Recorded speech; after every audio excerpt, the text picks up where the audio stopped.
Hello guys, and welcome back to my YouTube channel. If you're new to my channel, hello and welcome to my channel. My name is Summer. So in this video I want to share with you guys about the what happened in the train that was going from Abuja to Kaduna, and I want to share specifically about this girl they call Chinelo that tweeted about it. And let me just read to you guys how it is on BBC News. I'm just going to read a bit of it, and I'll put the link. You can go read the full article. Okay, it says Abuja Kaduna train attack, passengers killed after Nigerian gang hits rail link. It says the gang mined the track, forcing the train carrying 970 passengers to stop on Monday evening. Gunmen subsequently surrounded the carriages and opened fire, one passenger told BBC. An unknown number of passengers were abducted from the train, the safest way to get between the cities. There was a time when the train was the safest because of a lot of plane crashes. A lot of people decided to start going by train. And then it says, this is the part I really want to read. It says, kidnapping for ransom has become commonplace across Nigeria. That is what the news says. Has become commonplace, has become regular. That's that. I'll put a link. You can go read the full article. But I want to speak about the girl they call Chinelo that was in this train. From her Instagram, she's a dental surgeon. Apparently, the girl they said she resigned from her job on the Friday before that Monday, and she's gotten a new job or something, and she was supposed to be going abroad for her new job. And this girl posted a tweet in which she said that she had been shot and that people should pray for her. She posted that tweet, and by the next day a friend of hers shared the news that she didn't make it. When I first heard about this news of what happened, this train, what happened to this train that was going from Abuja to Kaduna, I said, if I come and share it now, some people will say you're always sharing my bad news. This one, that one, you are negative. You are negative. Okay, let me just leave this. Honestly, I said, let me leave it.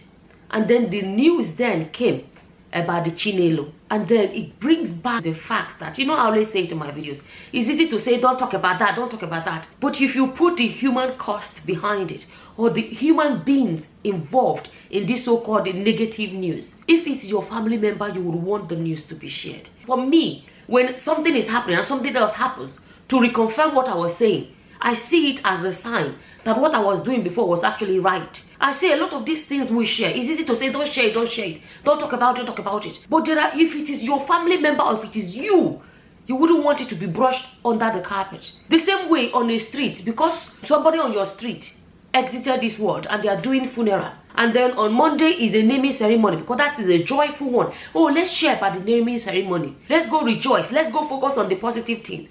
Are you going to say, the people that lost a loved one, you will not go for the funeral, you will not talk about it because it's negative? It's all part of society. And then when it comes to when there are a lot of problems, where I see it is this. I think I've talked about before. If you're in a house and your house, some part of your house is clean and some of your part of your house is dirty, you actually would clean the dirty part. You will not go and be cleaning the clean side. It is the dirty part you have to clean. Addressing the so-called negative is because when you clean the dirty side, that's how you get the whole house clean. When we keep addressing our problems, that's how we can go into looking for what is the solution to this problem. Now, true, because for you to even solve your problem, you have to acknowledge that you actually have a problem. Listen to the story of that guy. Somebody left me a comment the other day. I don't think whoever left that comment was trying to be a troll, but he said something. He reported Nigerian news in and he said, somehow you don't, I can't remember how he phrased it, something like you should share the Nigerian or the negative news in an uplifting way. There was the way this person phrased it. And that one was a story of a woman that sent her 14-year-old child to board a flight, and the immigration officials took all the money that the mother gave the child, all. And the mother said, even ordinary 1,000 naira, I didn't say, let's leave this one for this child to buy just something to eat, waiting for her flight. I addressed that, and somebody said I should share Nigeria. I can't remember, an uplifting way. And I asked this person, please tell me, how do I share this news now, that particular news? How do I share it in an uplifting way? And I want to know how to share such a painful story in an uplifting way. It is a sad story that people can be so heartless to take from a 14-year-old girl. Okay, look at this Nelo now. Imagine how much her parents would have spent to send this girl to get her degree. To study medicine, no be moi moi. Imagine the bringing up this child from a baby. Mama carried for belle 9 months. Carry. By God's grace, went and delivered peacefully, safely. This girl entered this world. And all her life, primary, kindergarten, primary school, secondary school, university. Do you know how much it costs to raise one child? Or to send a child to study what she studied? And now there was this bright light at the end of the tunnel. She had a job. She was about to go abroad. And you know a lot of people, you know why some people go abroad? Because when they tell you what some of them are being paid in Nigeria, they see that, abroad is the way. And now, she sent that tweet that look, and she's gone. Can somebody explain to me how I can share this news in an uplifting way? Or we should not share the news at all. That is somebody's daughter. And if it's your daughter, or your sister, or related to you, or your friend, you wouldn't want what happened to her to be brushed under the carpet. And when I now say, Nigeria is this, Nigeria is that, look at what is happening in Nigeria, so people will come. Did you see what the BBC said? It has become commonplace in Nigeria. Before somebody will tell me, does crime not happen in America? Let me tell you. For example, in America, they have school shootings and stuff like that. But you know that every day they keep trying to find strategies on how to prevent it from happening again. And when it happens, police will land the place. There will be ambulances waiting for children that are coming out. You know, people that are coming out from the whatever. There will be so much going on to catch the suspect or delete the suspect on the spot. There will be something every day. Their police are finding the next way or the latest way to counter situations like this. They are training every single time, preparing for stuff like this. Because before you be comparing America and Nigeria and all of those things, that thing happened that night. Did you find that the police ever turned up? Do you know that when this girl was sending this tweet, if it's America, police would have landed from left, right, and center. When this girl was shot and she tweeted it, she wasn't gone then. She was still alive. If they were rushing of emergency services to the location, it's possible that she may still be alive.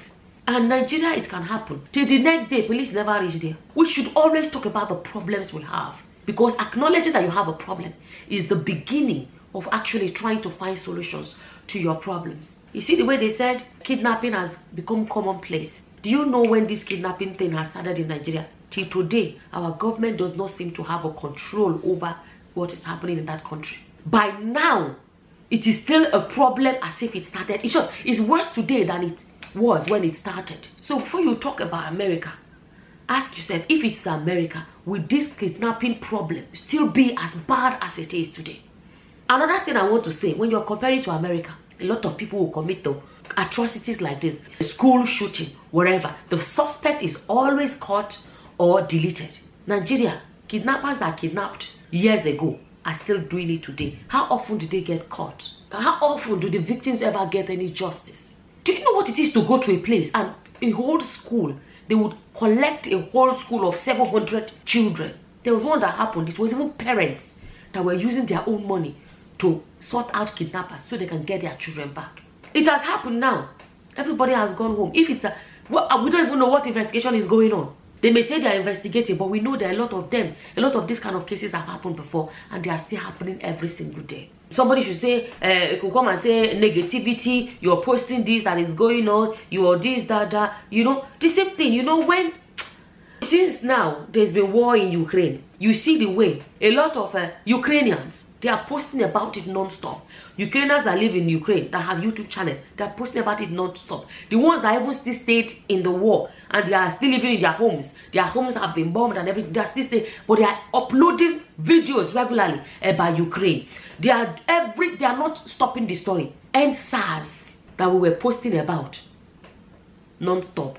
So people say, it's all about the views. You're posting about it's our people. If you want to please them before you can make YouTube videos, seriously, this platform is not for you, because you cannot please our people. And SARS that happened, so people came and they said, hey, you're just posting it for views. If you don't post, some people will say, you're talking about so and so. Did you not see what happened in a toll gate? And then you post about it, you're posting negative story, or you're doing it for views. You're doing it for YouTube coin. Somebody left me a comment. There was something I posted once, and somebody said you're posting negative story of somebody that lost his family for views. Oh, pastor that died on the pulpit. I made a video about it, and I used the opportunity to talk about health problems and, you know, stuff like that, cardiac problems. I said, at the end of the day, you may exercise, you may eat right, you may do this. I said, we're not 100% sure of the story of this pastor, but it's always good to use this opportunity to talk about our health and other things that we can do to ensure that we are in the right place when it comes to our health. I said, as a nurse, I use opportunities like this to address topics like that. One video, somebody came to my Facebook and left a comment and said, you're sharing somebody's exit for views. It was the way the person phrased it, and I thought to myself, Ukraine, every day, BBC, CNN, all of them, they are posting about Ukraine. Everyone 1 hour, there's update. Everyone 1 hour. But because we are ordinary YouTubers, if we do anything, it is for views. You know, people don't look us reach anything. We are not big enough. And it is typical Nigerian mentality. Always want to find your ulterior motive. There are some people I don't like. When as that person, I just blocked him because I don't have time for that. Because let me tell you, that video, there's some people that watched that video and were grateful that, it's true, Summer. You know, I thank you for using the opportunity to express this. Me that I'm speaking today, nobody knows what can happen to me tomorrow. I do my best, I eat right, I go for my regular walks, I do this, I do that, I do that. There's some people that appreciated that video, but somebody saw a problem with it. When I saw this story, like I said, initially I said, if I share about this train thing now, some people will say, Kini, let me just leave it. And then Nelo came up in it. You see it, for those that are saying negativity or negative stories about Nigeria, or some that are saying share it in an uplifting way, all of those things, go and see CNN right now, BBC, and a lot of, like I said, Ukrainians that have YouTube channels, how they are following this story, hitting it bumper to bumper every time they are sharing about Ukraine. But when we do it, boom, let me see finish with that one. I see finish now, we don't reach anything for their eye. We don't reach. It doesn't matter what we're sharing. There is important information or current information. No, we don't reach anything for their eye. This story, I don't know. I saw that story. I said, let me come and share it. A young girl that the parents have raised. She has her future ahead of her. Is that not heartbreaking? I'm going to leave this video here, and I honestly don't know what else to say. It is a sad story the way things are. And like I said, the worst part is there doesn't seem to be any end in sight. It is sad. You know, it's sad. And as always, whatever your opinions are, feel free to leave them in the comment section below. And with that, I'm going to say thank you for watching. Until the next time, guys. Bye-bye.